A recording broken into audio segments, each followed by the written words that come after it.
This is part of an arts project that started in 2003, and I noticed how incredibly devastating deforestation was, where we're losing the size of Belgium. That's what was described every year of old forests.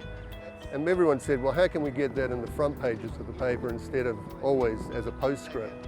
And I just thought about it, and I said, well, why don't we, almost like a guerrilla attack, go and colour them?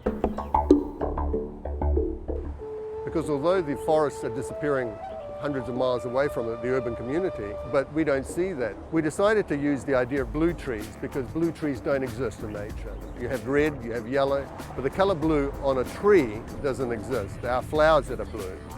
And so that whole idea of creating something that is surreal has started to come about, because then you notice something. The thing that kind of engaged me initially was when I saw the first grove of trees. It's the colour and the trees and the green, and then the change of seasons as it becomes this incredibly beautiful landscape. So it has a surreal nature, but it is also quite beautiful. The pigment we use is totally safe for trees. It's ultramarine blue, and it's one of the most ancient of colours. It's a mineral, so it was made from a stone, and you crushed it, and then you added water. It's basically the way you do al frescoes. The pigment isn't supposed to last forever. It's an ephemeral work. And part of what the idea of this art project is about transformation. It's about change and how quickly things go into desert. And a lot of people say, what can we do?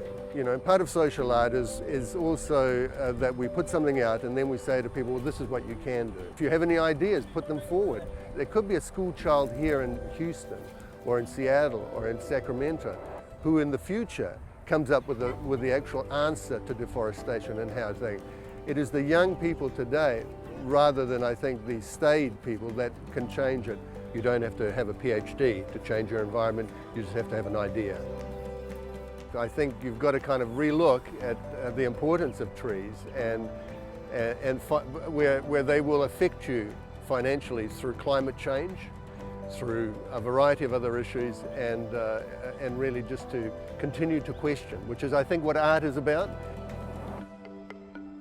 I'd love to be a redwood.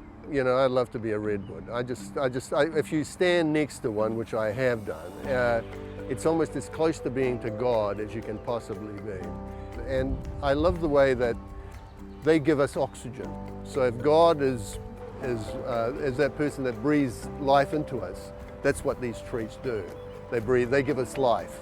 And I think it's an incredible disrespect to nature for us to do what we're doing. I'm not anti-forestry, but I am about sustainable forestry, managed forestry. Ecocide is not an option anymore. We don't have 300 more years.